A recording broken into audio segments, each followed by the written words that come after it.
Today, we are ranking every single Zelda game on a tier list because it's Zelda's 35th anniversary. Well, it just was the 35th anniversary last Sunday on February 21st, but I kinda missed the date. If only there was some way to go back in time and do this video on the actual anniversary date.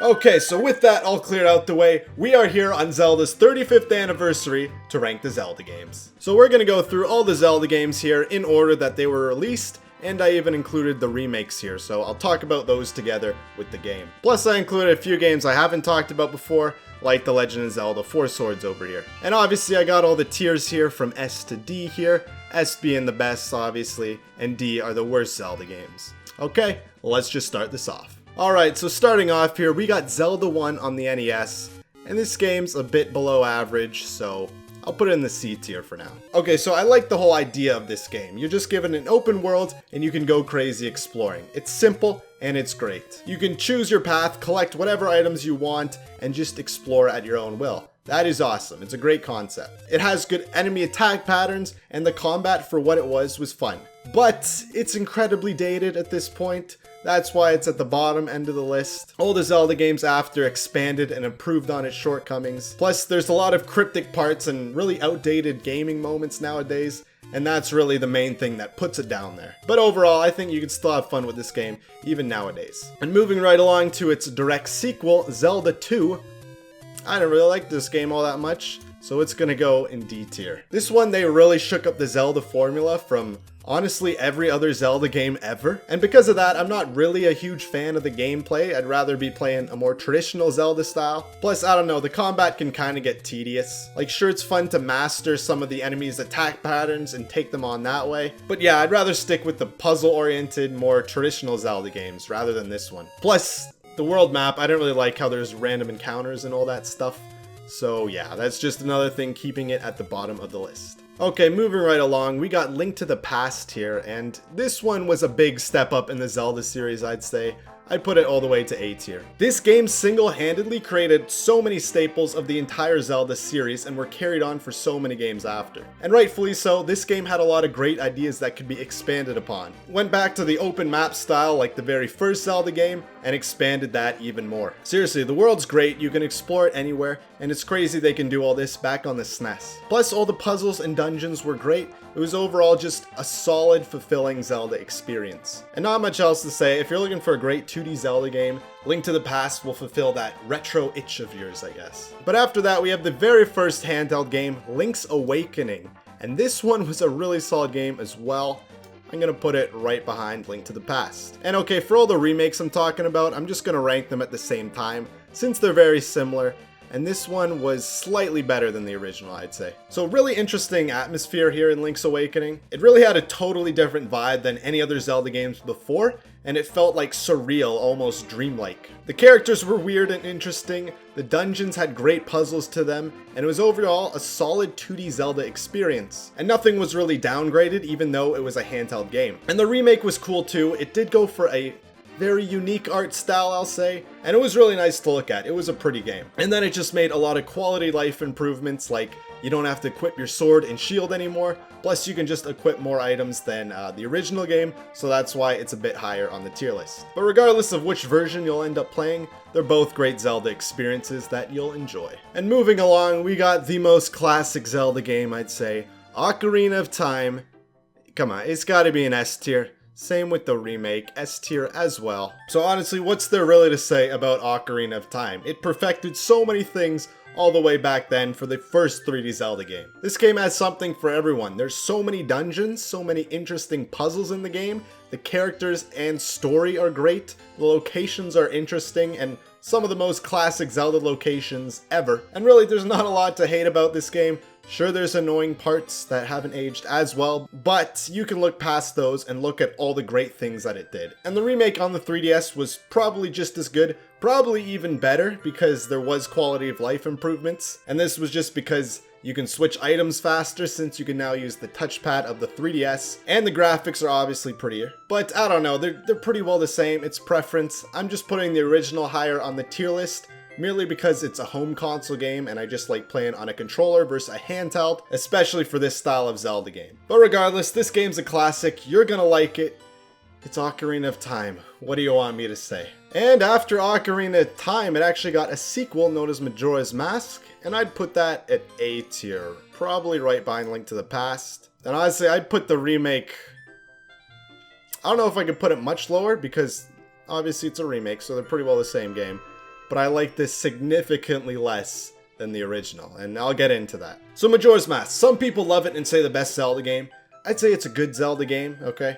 I like the story, I like the theming, I like the characters, everything of that was great. Even the dungeons were pretty fun, except there weren't too many of them, that's the only problem. But the thing is, this game focused on side quests, and I wasn't really into these time-based puzzle side quests, so I didn't really like the majority of the gameplay. Or not even didn't like it, but I wasn't as big of a fan as the normal Zelda gameplay. Yeah, I get that's the appeal to time your schedule like this, but I don't know, I wasn't a big fan of scheduling in Zelda games. But don't get me wrong, I see why a lot of people like this game. It's very unique, and it has a certain appeal, but just not to me. The remake, however, it kind of ruined a lot of the things that made it great, to be honest. Sure, it looked better, I'll give it that, but everything else was kind of weird. Like the Zora swimming was worse. The Deku movement was worse as well. It kind of felt awkward and not as fluid to control both these characters. Plus, they made all the boss battles really weird and honestly obvious as to where you're supposed to hit them for their weak spots, so there's a lot of unnecessary changes like this that just made it overall worse. But the original Majora's Mask still is pretty good, but not quite my cup of tea, I'll say that. Alright, and after that, we got the Oracle games, Oracle of Seasons and Oracle of Ages. They're middle of the pack kind of games, right in B tier. Now going back to the handheld games, I guess these are a lot like Link's Awakening, to be honest. They don't have quite the same atmosphere, but the visuals were pretty similar. They used a lot of unique gameplay mechanics, like these animal riding guys that we really haven't seen in any Zelda games before or since. Plus, you could change the environment in different ways for both of these games. Ages, obviously, you had that time machine, and Seasons, you had that season changer wand, and that was cool. It made the most out of these small locations within the two games. Overall, these are pretty good handheld Zelda games, and if you haven't played them and like retro gaming, you'll enjoy them. But with that, we have the Legend of Zelda 4 Swords, and I'm gonna put that at the bottom of D tier. I'd say this is the worst Zelda game. Now, I didn't actually include this one in my 2D Zelda games ranking, but a lot of people seem to want to hear me talk about it, so I'm including it here. And I'd include it because I didn't really even see it as a Zelda game. I thought it was like more of a side mode and all that. Really what this game is, so it came with the Link to the Past port on the Game Boy Advance, and it introduced a new 4-player co-op mode. And it was alright. The puzzles were okay, and you know, you weren't gonna have a bad time if you're playing it multiplayer with friends, but it's really like a test almost, like a worse version of Four Swords Adventures, and it doesn't really have much of an appeal to me. I didn't enjoy it that much, but just very meh this game was. Again, it was probably just a test, like they're testing for the Four Swords type of game, but as it is now, it's the worst one. And coming from the Wind Waker, this game is amazing. This is definitely an S tier game, and same with the remake. But actually, the remake, I'd say, is better than that. Okay, so Wind Waker, this game is an adventure, let me tell you. I actually like the world and the sailing in this game. You can sail to whatever island you want, and it kind of feels like you're a pirate. The Sea of Thieves game before Sea of Thieves even existed. Honestly, this world felt massive for a GameCube game. Zelda games always seem to manage to pull off these huge worlds for the consoles that they're on. Plus, I actually enjoyed the combat a lot. You had a lot of new moves this time around, and even the art style was pretty cool. But yeah, overall, there is a lot to like about Wind Waker. I do wish they had more dungeons, because I just didn't want this game to end when playing it, but hey, as it is, it's still a great package. Actually, the remake of this game did improve the lighting, but kind of left the visuals the same, but it was a subtle touch and it made it look a lot better. Plus, the same quality of life improvements as the 3DS games, since you could use it on the Wii U gamepad. And with that, we are going to Four Swords. This game was, it was good. It was good. It was C tier. Now, it's not like a full Zelda adventure here, and that's mainly what brings it down. but as a multiplayer game that just you're goofing off with friends with, it's a great time. There's so many enemies you can kill in this game. Literally, it's like Hyrule Warriors, and even the puzzles are interesting too. But yeah, honestly, really the main thing that brings it down is that it is a multiplayer Zelda game, and so you can't have a really focused story or that engaging characters because you have to count for so many players this time. But for what it does, it was a good time. Okay, next game we have here is Minishcap, a severely underrated Zelda game in my opinion. It is the top of A tier, if you would work. Top A. I know you like Link to the Past. Look, there we go. Now it's working. So one of the most unique ideas I've ever seen in the Zelda series, at least, it's the fact that you can literally shrink down to the size of an ant at many locations throughout the game. And it really gives you a different perspective on how you travel the world and how you solve different puzzles. And speaking of the puzzles, they were really cool too. I like the items that you get in the dungeons and how they work with the puzzles in the dungeons. And it's just a really well-made, solid Zelda experience. There's nothing really missing. It's fully functional and fully fleshed out. Plus it introduced some really cool characters not seen in the Zelda series before, and that was all great. More villains and more sidekicks, I guess, are always nice. Okay, now we have a game I really like. That's Twilight Princess. It is top of S tier. Same with the remake, top of S tier as well. It's not letting me put it. There we go, top of S tier as well. So Twilight Princess, why do I like this game so much? It is possibly the most complete Zelda experience. It has so many dungeons, so many locations. The world is massive in this game. All the locations are scaled up too. Everything looks grander than ever. Like Hyrule Castle, for example, is huge.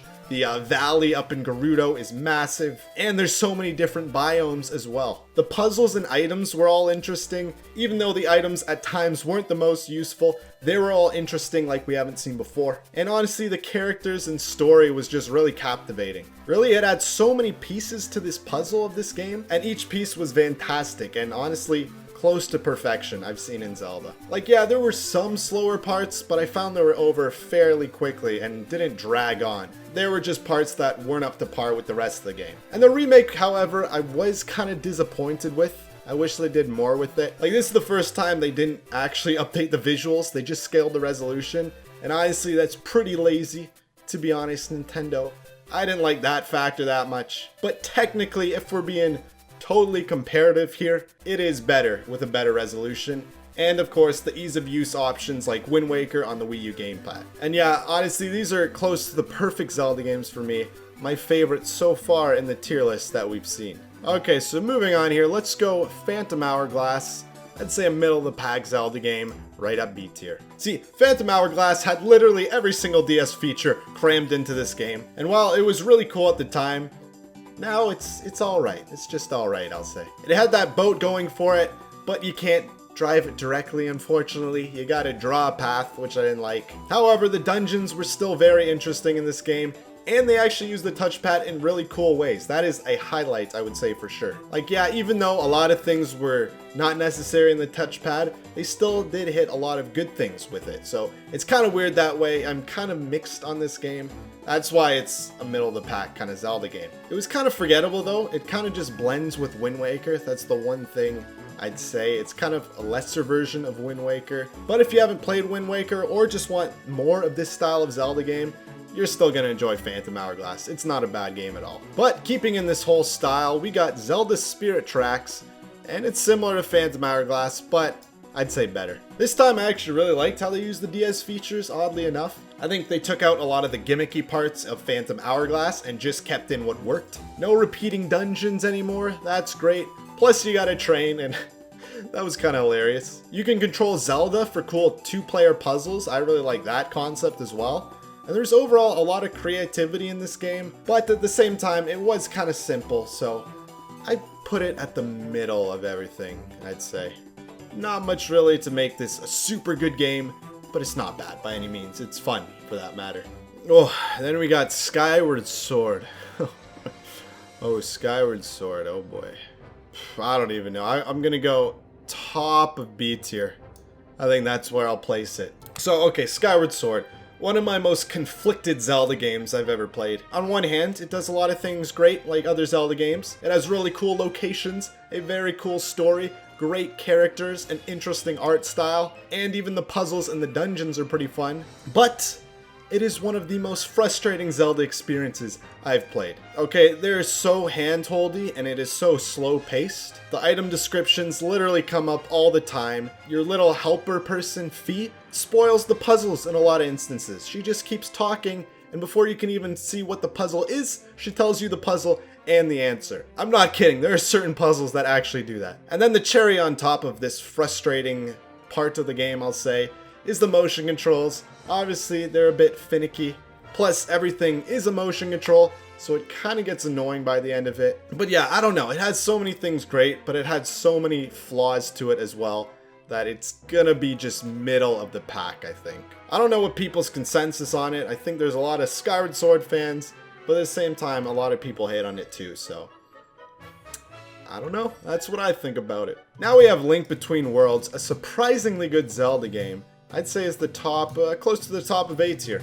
Okay, Link Between Worlds. This is like the updated version of Link to the Past, and it did a lot of things right that game also did. The world was cool. They had a new dark world known as Lorule of all names, but that was an interesting place as well. It had a new item renting system, and that was a cool shakeup for the Zelda series, just for this one game. Plus the dungeons and the puzzles were all great. It's had everything Link to the Past did, but polished and fine-tuned to perfection. And the new mechanic being sticking on walls was actually genius. It's one of the best ideas I've seen in Zelda, to be honest. It really just gave a facelift to these 2D Zelda games with that one mechanic. And that almost like modernized it in a sense. Overall, Link to the Past is a great, I guess, modern take on the 2D Zelda game that is probably the most accessible 2D Zelda game, I think. Okay, and now we got Triforce Heroes, another multiplayer Zelda here. And I'd say it's C tier, but the top is C tier. It is a very solid game. Really, why I'm putting it down here, it's like the other one. It's just because it's multiplayer. These don't compare with the more focused, single-player driven Zelda games. This one is really polished. It's got a new fashion gimmick going for it, and that was kind of hilarious. The story was actually pretty funny. And it's cool, you can customize your character and show them off to your friends, I guess, if that's what you do. And the puzzles were really cool. I think this had the best multiplayer puzzles out of all the Zelda games, in my opinion. Not really much to say about this. It's a multiplayer Zelda game.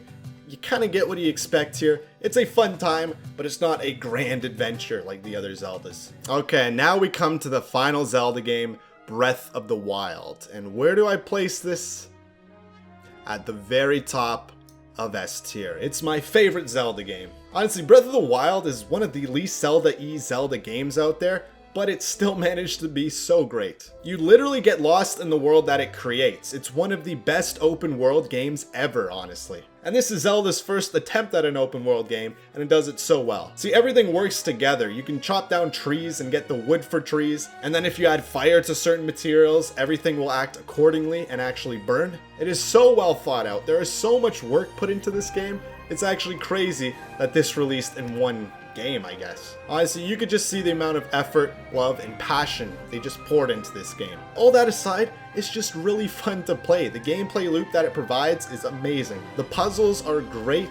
The locations are great and beautiful. The story is kind of lacking. That's one complaint, I guess, of this game. But everything else in terms of gameplay more than makes up for it. There's so many things you can customize, so many things to do. It is hands down one of the most complete Zelda experiences, and one of the fullest packages you'll ever see in a video game. Honestly, I'd say this game is in my top 20 games ever. Like, that's how good Breath of the Wild actually is. But with that all being said, these are my rankings. I think this looks pretty good. This is how I generally would place them. Tell me what you think. How would you rate these Zelda games? I know there's a lot of different opinions as to which is the best, so I'm curious to see what you gotta say. And that's really it. Thanks for watching this long ranking video. We did a lot of games, we looked at a lot of stuff today, and it was a great time.